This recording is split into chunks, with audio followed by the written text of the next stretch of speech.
You have to really qualify that person, deliver the script, deliver the value proposition. What's the reason that you should be meeting with them, right? What's the value we're going to provide as a team, as an agent, whatever it is. But you kind of see it on the back end. Maybe they're not interrupting the person, they're not talking over them. That's the obvious way to find this. But they're not connecting, they're not qualifying those leads.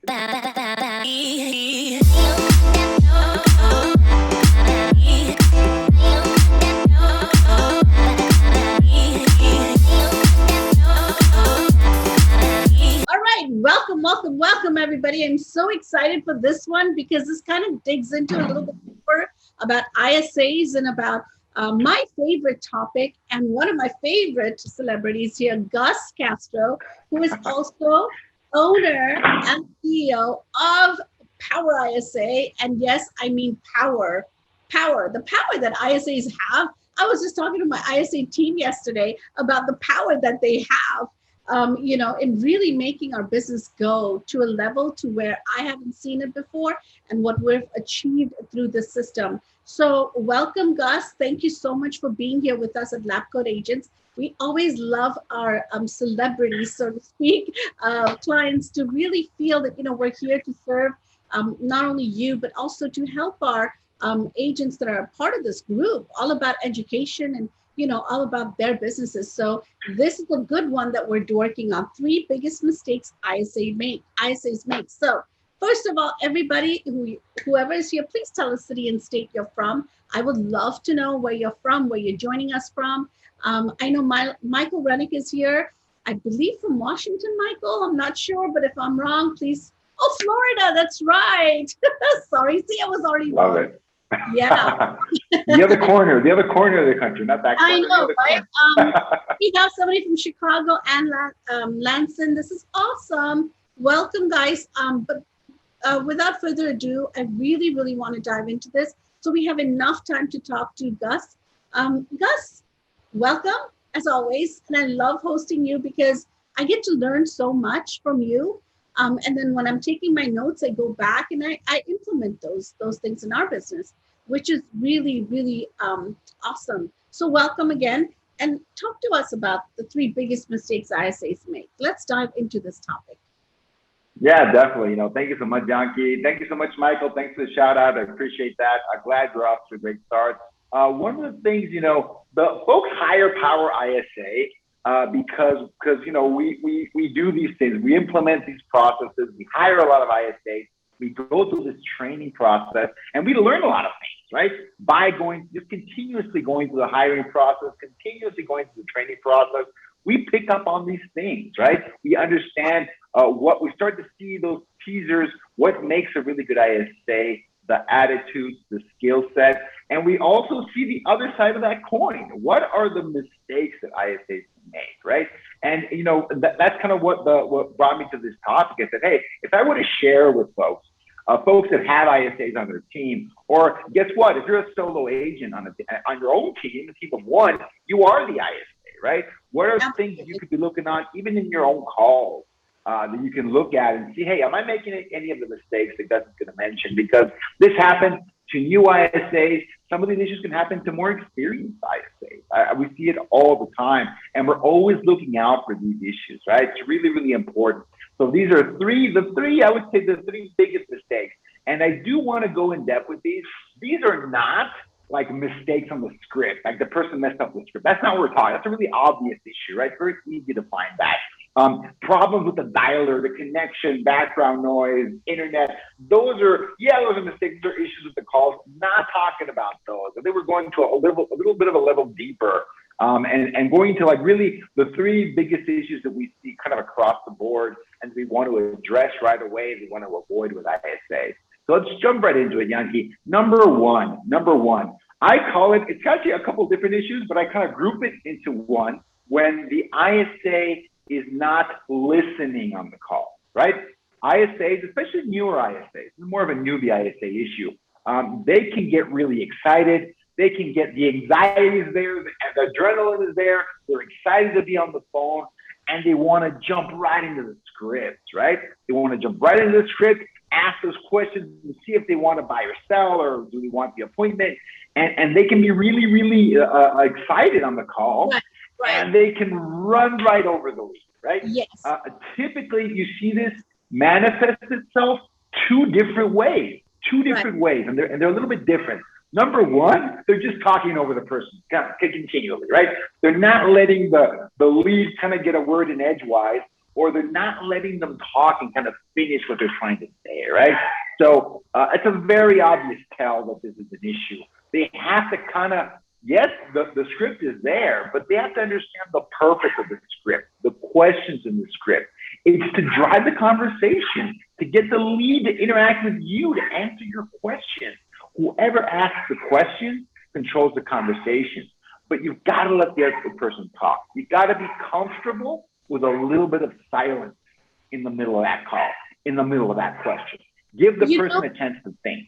And Gus, I was talking about this to my ISA team yesterday. I said, and we were role playing, and doing that role play, that's one thing I said, is that what is it that makes you different from them?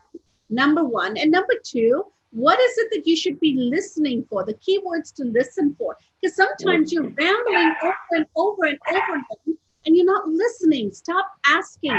Listen, because you want to build that conversation. You want to build a conversation, but more than anything, you want to build that relationship to where, even if they're not looking to buy or sell now, 3 months from today, they'll be calling you and saying, I want to talk to Janki because I'm interested in buying or selling, right? So building that relationship, absolutely. Right? That is one of the mistakes that I see every now and then. I see it happening. And that's something I wanted to talk to you about today as well. Yeah, absolutely. It's a really common issue. You know, people can fall into it again. It's always important to kind of keep the ISA team honest. You need to look for these things, right? That's part of what we do all the time. We actually incorporate it into something that we call quality score, our quality score. One of the things we look for is it's a trait. We call it active listening, right? That comes from LET methodology, active listening. It means you're going to repeat it during the conversation. You're going to use other parts of the conversation. You listen to what they said, and you have to incorporate it into the conversation to make sure and confirm that what they're saying is what you're hearing, right? You all want to make sure that you're bringing it back. That's a really, really simple way. Incorporating active listening into what you're looking for your ISA is a really simple way to make sure you're kind of putting them in the habit of listening, right? Do that. And like I said, Janki, to build that relationship, if you're not listening, you're not going to build a relationship with anybody, right? No one wants to talk to someone that isn't paying attention to what they're saying and isn't really engaged in the conversation. That's a number one thing you have to really focus on. You're not going to get anywhere if you don't listen to what they're saying. And you can tee off their responses. You can ask drill down questions. You can bring up other topics. You can go into where they're going if you really, really listen. A skilled ISA, a more of a senior level ISA, that's the biggest difference that I see. They're much more calm during the call, because they know it's about teasing out the answers, driving the conversation. They're curious. It's that curiosity that kind of comes out more so than delivering that script and trying to close. The more experienced ISA knows that if they're doing 90% of the other person is doing 90% of the talking, they're going to go where they want them to go. I think they kind of get that a little more, right? So I love that. Another way that this shows up, and this is less obvious way, is that you see it in the numbers. You see a lot of unattended appointments. Unattended appointments can be another way. You go back to the calls. You got to check that out. What the calls for these unattended appointments, is there any pattern here, right? And you might realize that person just wants to get the ISA off the phone. They're not really, the ISA is not doing their job. They're just setting the appointment without drilling down, without qualifying the lead. They're just setting appointments to set appointments. It can be another reason that they're not really listening to the lead. So the ISA is not engaged in the conversation, right? Okay. They're going through the motions, and they're not really qualifying that lead. In fact, another tell, they cut to the chase. Hey, would you like to meet right away? Yeah, sure, I'll meet with them. What do you want to meet for? Have you given them a reason to meet with you yet?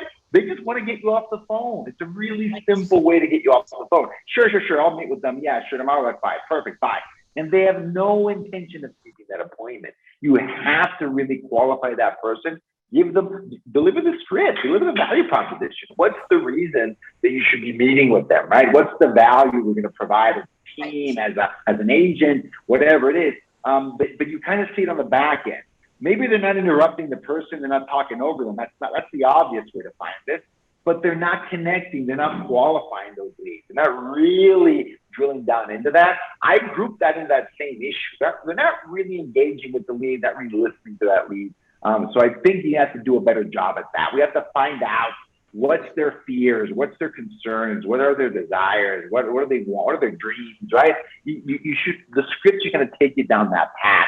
There's no shortcuts to that path, right? There's no way to kind of do it very quickly. And one other thing I've noticed, Gus, is that when you give them a script, you should not verbatim follow it because it is obvious you're scripting. On the other side of the phone, they're going to know. Our leads are not dumb. People are not dumb. They're going to know that you're scripting yourself and you're talking instead of engaging, instead of connecting, instead of building that conversation and that rapport. Even if they don't want the appointment today or they don't want that appointment in the next couple of days, have the conversation, correct? Yeah, so absolutely. And when I talk to the pros, because I've had this debate in LabCoatAgents, which I think is always fun for me. Scripts, are you in favor of scripts or you're not in favor of scripts? You're going to get 800 comments, right? About, because either people, it's like a religious thing, right? Do we like scripts or not like scripts? The number one objection to script is that they sound too square, it's too scripted. I want to go break out of that. I don't know a single pro that delivers a script like that, right? I'm like, is that what an actor does? Like, does it sound like an actor is reading off a page? Well, of course not, right? If that's how you do your scripting, you're not really good at scripting. The pros know when they deliver their script, it's like a sentence or two, right? That's what they know, and then they can add on to that. It's an intro. It's a starting point, right? Exactly. Everything there is important. Yeah. It's a starting point. Or I love it when we're talking about specific objections is when I really look at scripting. The other part of the script, the introduction and some of those questions, that's the easy part, right? Where I think a lot of expertise is shown in scripting is when someone asks you, hey, should I buy a home right now? Right? Yeah. Hey, how's the market doing right now? You should not be winging it when you're answering those kinds of questions. Those are kinds of objections, right? Should I? Isn't it too crazy to buy? Isn't it too crazy to sell right now? Oh, all this uncertainty. You should have a scripted answer to that. It doesn't mean you memorize 3 pages. That's not what I'm saying. You should have a rehearsed answer because you want to sound like a professional. Scripting should make you sound like a pro. It should not make you sound like a drone. Like you don't know what, you should memorize something, you're not saying it correctly. I agree with you, Janki. The script is the guide. The script is the starting point. And then, of course, you have to bring in, things that you're reacting to in the situation for sure. I totally agree with you, right, Gus? Because, we always talk about this in conversations. The way we build up conversations is not just by scripting. When you look at a script, like you said, it's a starting point. Start from there and then go back and, continue. Now, don't sidetrack because then you'll get lost again. A script is basically a tool that'll help you get back. And that is, that's exactly what I teach all our ISAs is that one thing you have to realize is if you script too much, they're going to know. So I want to make a quick advertisement for our wonderful, CEO here. So PowerISA is offering a special deal exclusively for LCA members, you guys, and it's right there in your chat box. If you guys are interested, trust me. I love what Gus has taught us about all these different topics that we talk about. Most of all, what I love about this company is that they have levels. And what I mean by levels is you have an ISA, but then you also have a quality assurance person. You also have their coach. I mean, they really, really do take good care of you. So if you are interested, and I would say check it out. The link is right there for you guys. They're giving pretty much a lot of good deals today. And I think it's going to be awesome. Give them a try. Trust me, Gus is really quick in responding to your emails. If you have any questions, he's really good at helping you guys out. So Gus, let's get back to the mistakes about ISAs, right?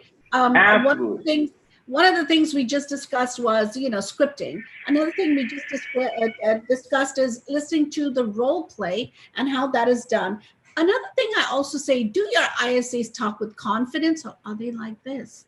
Right? It matters, your tonality, your voice.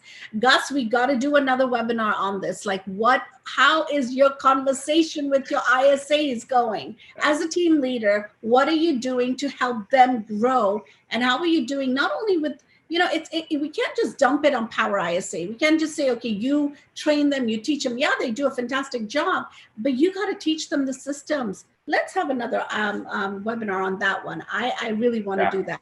But I love that. Yeah. Take a note of that, Sanders. You can help about it. I really am looking forward to that one because I have so much to talk to Gus about on that. But talk to us more about the mistakes, Gus. Yeah, definitely. I'd say the second mistake, or I would say kind of theme around, different mistakes, is something that I call, and this is one that can actually sneak up on you. This is not just affecting you ISAs. It can affect more experienced ISAs too. What I call reluctance. Call reluctant. And this is a tough one, guys. This is actually a really difficult one to deal with.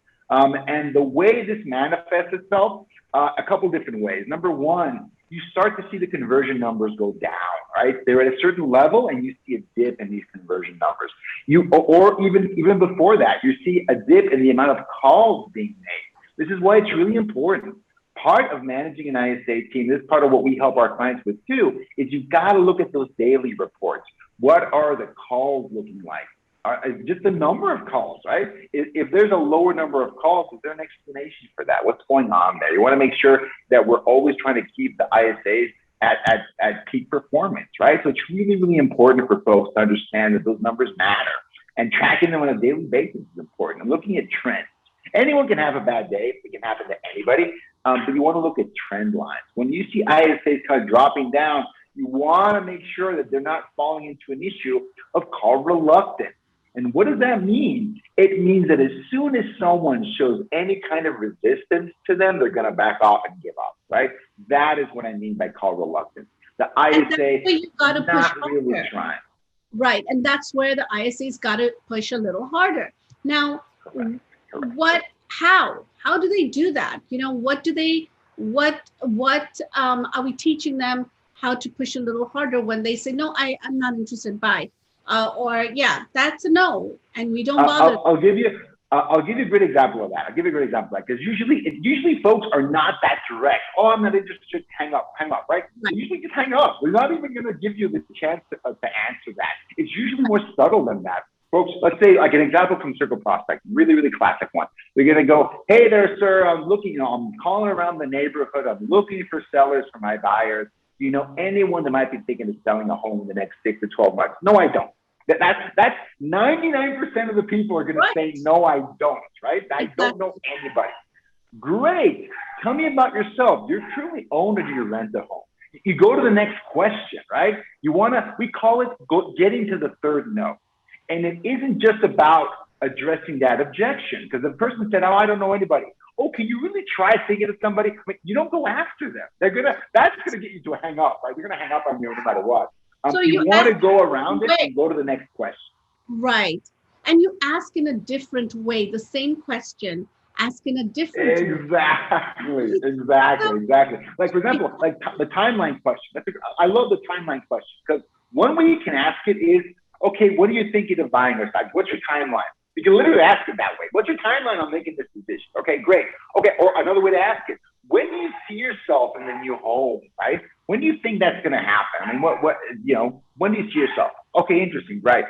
Or if they're looking at listings on a Facebook ad or any kind of advertising, I see you're looking for some great properties. Awesome. What do you like about your new home? What do you dislike about it? When would you like to change it? That's a Barry Jenkins kind of a script, right? They're asking them about what they like or dislike about their home, and then when would they like to make that happen, to make that go away? A third way of asking the exact same question. Are you thinking of making a move in the next 90 days, 6 months, or a year? Which one of those three goalposts are you closest to? Exactly. 90 days, which is now, 6 months, which is further now, but not too far, or are you a year out, at least a year out, right? You kind of at least want to put them somewhere on that board. It's really, really important. So I tell folks, You've got to be getting to that third no. If people are just routinely not getting to that third no, they could have an issue with call reluctance. It might be because they had a bad experience that day, that week. Someone was not nice to them on the phone. This has happened. This does not happen nearly as often as people think, but this can happen. Someone can be upset. You got someone at the wrong time, right? They came in through a Facebook lead, you call them later that day, and you got them at a bad time. They're not nice to you. And there are some people out there that are not nice. It can happen. But I think it's really, really important that we give our ISAs confidence. We bump them up. We try to motivate them and try and let those bad experiences go, because it's always about the next call. The next call is going to be the good one. Let's go. Let's motivate them, right? Exactly. And we just had that, like I said, that meeting yesterday with our ISA team, and I motivated them to a point where, what is it that's stopping you guys? What is the call reluctancy looking like? And of course, our numbers have not dropped. In fact, they've increased, but we've got a new ISA on our team. And so we're just trying to figure out what is the best role play strategy. Now, there could be different role play strategies. Which is the best role play strategies, right? Tell us a little bit about the next mistake that ISAs make. Actually, I want to touch on what you just said, because one of the ways to work past call reluctance, one of the ways is precisely that, role plays, right?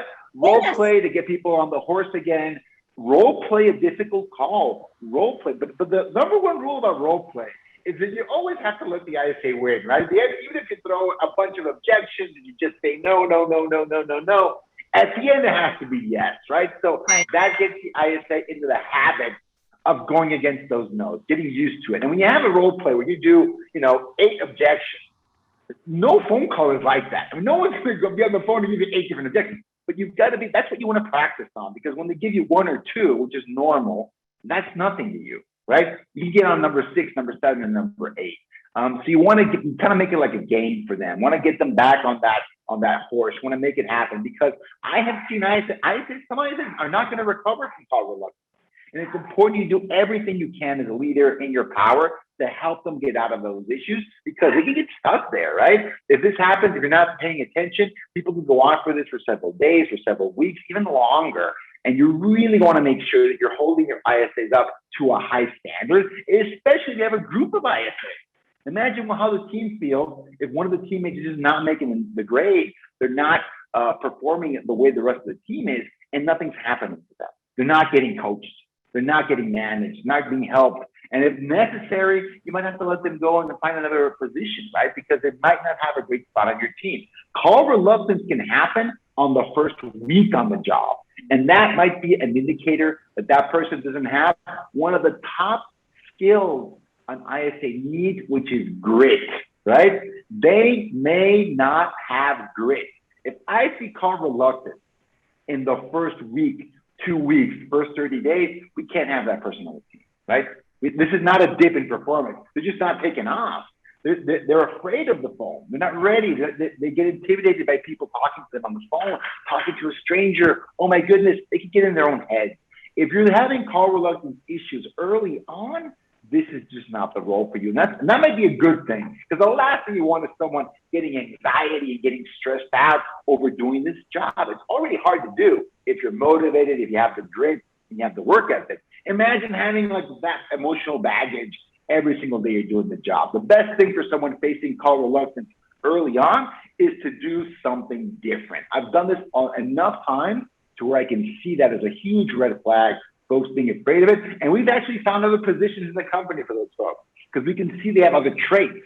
They've got other qualities. They've joined my administrative team. They've joined our operational team. They've joined other different staff positions, because in that core calling functionality, it's just not for them, right? And if you have enough self-awareness, you're going to go, Gus, this is not for me. But some people don't have that. So you have to help them make that decision. But call reluctance can be a really, really big one. You always want to watch out for it, especially if it happens early on. Yeah, I totally agree with you on call reluctancy, because that's, again, grit and confidence, lack of confidence. It could be that as well. Okay, so let's talk about our third biggest mistake that ISAs make.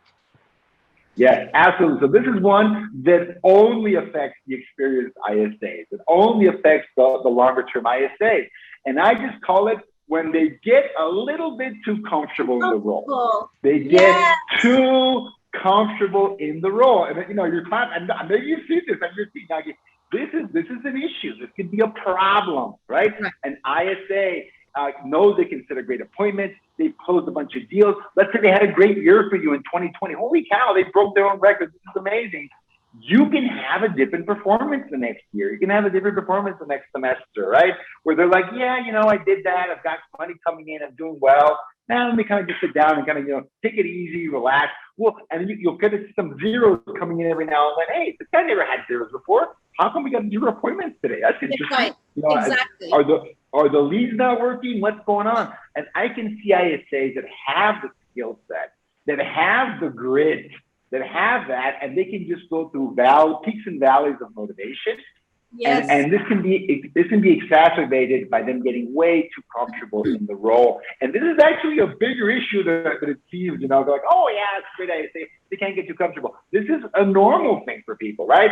If they're not being challenged, if they're not being motivated, if they're not being held to that standard, they are going to kind of fall back and go, well, I guess this is a lot easier than I thought. And here's the shocker. That person's going to leave the team. Right? They're going to find another opportunity that's more exciting for them, that's more challenging for them. They don't even have to make more money. That doesn't have to be the drive. They can just get bored doing this job, guys. So I think it's really, really important to understand when people get too comfortable in that role, performance can dip. You do not want to be in that situation. You want to always be looking for ways to shake things up, to mix things up, to make it fun, to make it entertaining, and to make it challenging for them. Talent wants challenge. Yes, they want compensation. Yes, they want rewards. This is important. There's a certain baseline that they're getting compensated well, that's no longer a motivator. It's not going to be as big a motivator as you think sometimes.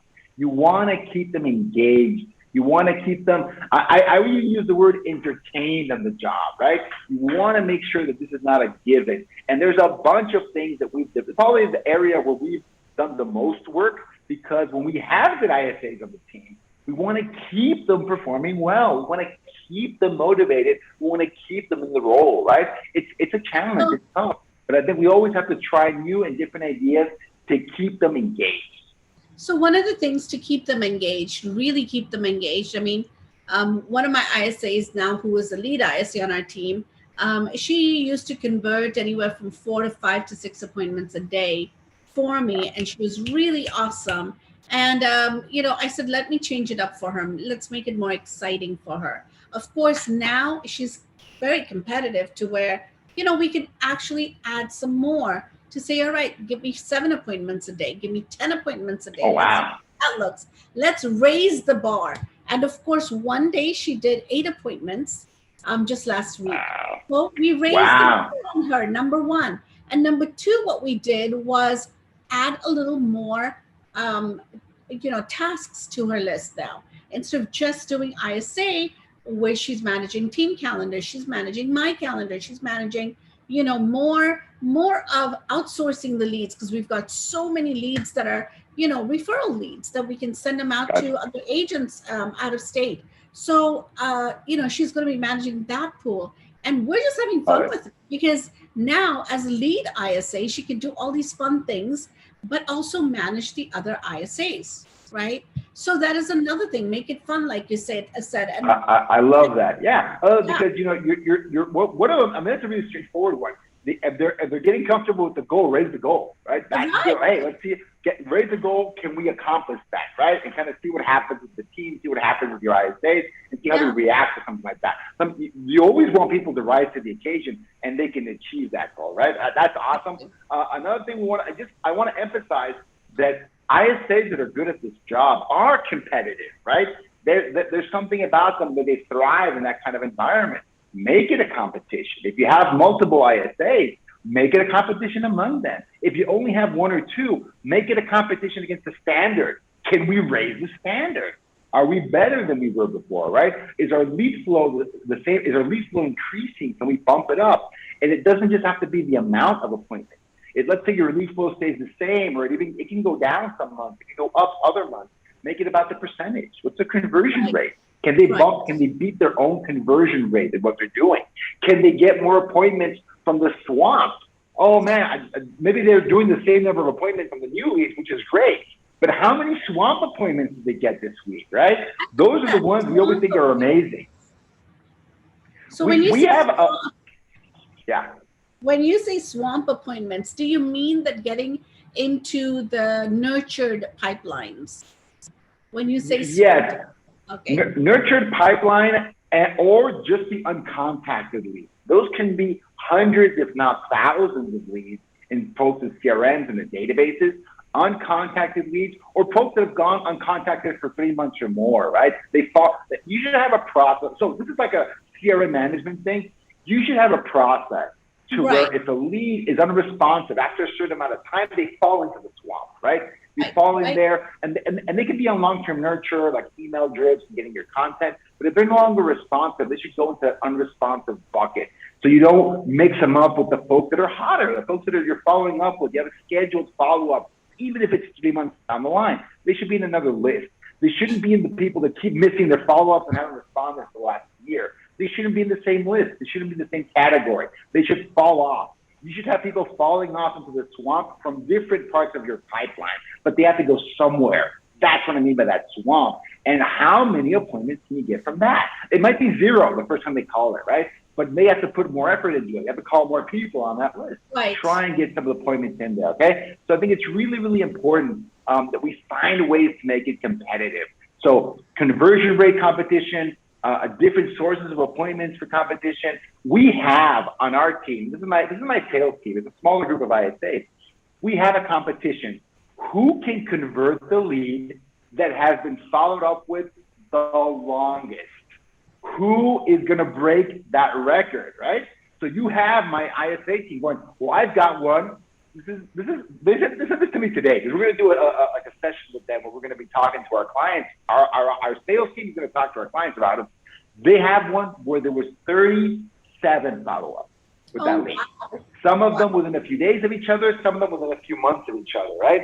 And we're going 37, and they closed that deal, right? They were able to close that lead at the end of the day, book the appointment, they signed, and they became a client. That's great. That's a closed transaction for us. Another one was, they showed this to me today, 20 or 21 follow-ups, and they were about to like give up on them, and then they responded to that 21st follow-up, a text message, right? They're like, I was thinking this guy was gone, and they did it. And one of the motivating factors is that competition. We're like, you know what? Because sometimes ISS can get demotivated about following up with that person, making that 10th call, making that 16th text message, right? I mean, whatever it is, yes, it can be hard to do. And of course, those longer term follow-up leads, you're not following up with them every week. You take them off the frequent schedule, you put them on a long-term follow-up, maybe one touch per month, one touch every couple of months. It doesn't matter though, right? That's one of the funnest things that we do as a team, because whenever we close those deals, they snapshot the follow-up, like the picture in the notes in the CRM, and they share that. And they share that with our customers, and they share that with their peers and go, I accomplished this. This is something that I did, and it's a source of pride and recognition. So building that kind of a culture where that hustle and that follow-up is recognized, is rewarded, is given an opportunity to shine, I think is another way to make sure people do not get too comfortable in that role and are always looking for ways to stand out. And Gus, it's not only the fact that our VAs or our ISAs are getting comfortable. I think it is us getting too comfortable with them as well as team leaders. Check yourself. Check yourself, because guess what happens? You get too comfortable with them and they're just not going to perform because you're not actually checking up on them. Trust me, our ISAs are on WhatsApp groups and we are constantly talking to them. And I am the cheerleader, constantly just like, getting them encouraged and motivated. Of course, we have an awesome director of ops, Lorraine. She keeps everyone sane because she knows my expectations of each department. But with our ISAs, we want to make sure that they are motivated enough. And sometimes they'll text me privately and say, I'm getting so many no's. or I'm just not able to. And you know, at that point, what I do is I stop, drop, and I don't roll, but I stop, drop what I'm doing, and I call them or I text them and say, you know what, take a breather, go take a walk, or go get some fresh air, get a cup of coffee, do like what it reset, takes. reset that. Let's reset. Let's Interrupt stop. the pattern. Interrupt the Right. pattern. And let's reset mindset. Let's reset your mindset. At the same time, let's reset yourself mentally by saying an affirmation. Some will, someone, so what? Let's go on. That is my mantra. My coach has taught me that, and I love it because it keeps me going. Some will, someone, so what? Someone will. And guess what? 10 no's, 20 no's, 50, 30 no's, and all of a sudden you're on a yes roll, you know, like, yes, set me up with her, yes, do this, yes. And you know, it's just a matter of really encouraging them. I think that is so important. As team leaders, we need to do that. Now, Larry asked a question. I know the answer to this one, but I want to hear from you. What is the best DISC personality for an ISA? Oh wow, yeah, this is a controversial one. We talked about this. I think that the conventional wisdom, we'll call it that, is going to be either a high I with a trailing D, high D with a trailing I, depending on if it's inbound or outbound. I would definitely say a D is a must because you need them to be really on point with the lead. And also it depends. They need to bring those other personalities out depending on the conversation they have with the client. I can't reiterate this enough because if the client is slow, then you need to mimic them. You can't just go boom, you know? I think it's so important. And this is why I'm so passionate about this, is because I think it's important, again, to really look at a DISC profile and not judge them by it, but kind of see if they're pulling out the other DISC profiles. I mean, other absolutely. But yeah, the controversial part for me is I'm going to be very honest, transparent. I don't know any other way to do it. We don't use, at PowerISA, we don't use a DISC profile to actually filter out applicants before we actually have them in the room making calls. The reason for that, Janki, in my experience, is just working with my team, I found that they were too quick to discard people that didn't fit that personality profile perfectly. It actually kind of it would kind of muddy the waters for them, for my team, right? And again, this is me. I've handed off this process. I'm not doing all the hiring. I'm not doing all the interviewing anymore. I found this is an amazing tool. I'm not saying it's flawed. I'm not saying it's wrong. I'm just saying there's a lot of nuance that goes in there. There's a lot of nuance. For example, you mentioned, Janki, other traits. If you have an ISA that's going to be making calls all day, every day, you want them to be, to have that work ethic, that grit, and they're going to be working in a CRM that has some complexity. The high S and high C or higher than average might not be a bad thing. And I have seen enough high-performing ISAs, especially on the inbound side, lead management, inbound, more of a customer service profile. In the high S and high C world, and that's part of the spectrum, I've seen so many, and that yes, they don't bring that high D, high I energy, but their commitment and just being methodical about it. And again, inbound is more of a customer service profile than some of the other roles. So I think that really lends itself to a different profile than just the dominant D or the second tier D. So there's nuance in this. I would tell folks, it's a great tool. It's an amazing tool. All of these personality profile tests are great tools. You've got to be careful how you use them. You've got to be really careful because it can lead you astray. And if you're not well trained in this, you don't understand 100%. Even DISC said the personality profile should be 30-35% of the decision, right? You've got to see everything else. It doesn't measure values. It doesn't measure work ethic. It doesn't measure grit. Unfortunately, it does not, right? And they're very open about that. So you've got to take it as one piece of a broader decision. Right. A quick announcement. PowerISA is offering a special exclusive deal here for our LCA members. You guys, please check out the link below that is in the chat box. I would love for you guys to just have a conversation with them. Just give it a try because they are amazing at what they do, especially Gus and the way they're trained, their ISAs. Now, Lucas has a question for us. What is the biggest mistake or mistakes made in setting up or starting an ISA? Now, I know an answer to this, but I definitely want to hear it from you, Gus. Let's talk about the biggest mistake made in setting up or starting an ISA? I think the biggest, I'll mention two, because I think they're so big that they're at the very beginning that I can really trip you off. One of them, and you should check out our other videos with Janki and I, because we talk about this a lot. Number one is knowing what they're going to do, right? You have to have a job description. You have, not just a job description, but their tasks, their daily activities. What's the goal of the ISA? Literally, you should know what they're going to call. What are you hiring them for? To call what list and to get what result? You guys would be surprised how often that's overlooked. People just, hey, why is that a CRM? They should work that. Okay, well, they might need a little bit more direction than that.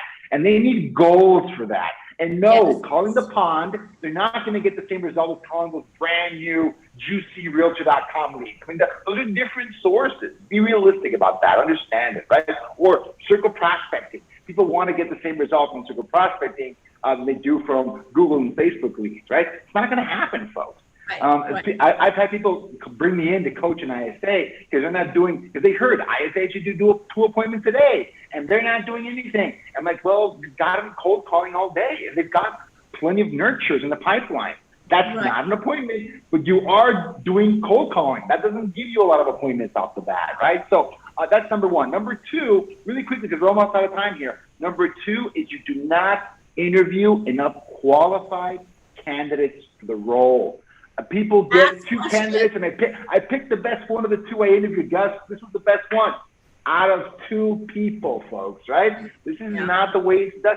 The likelihood that you get a great hire if you interview 2 people is 0, folks. It's 0 probability you get a great person. You've got to bring it.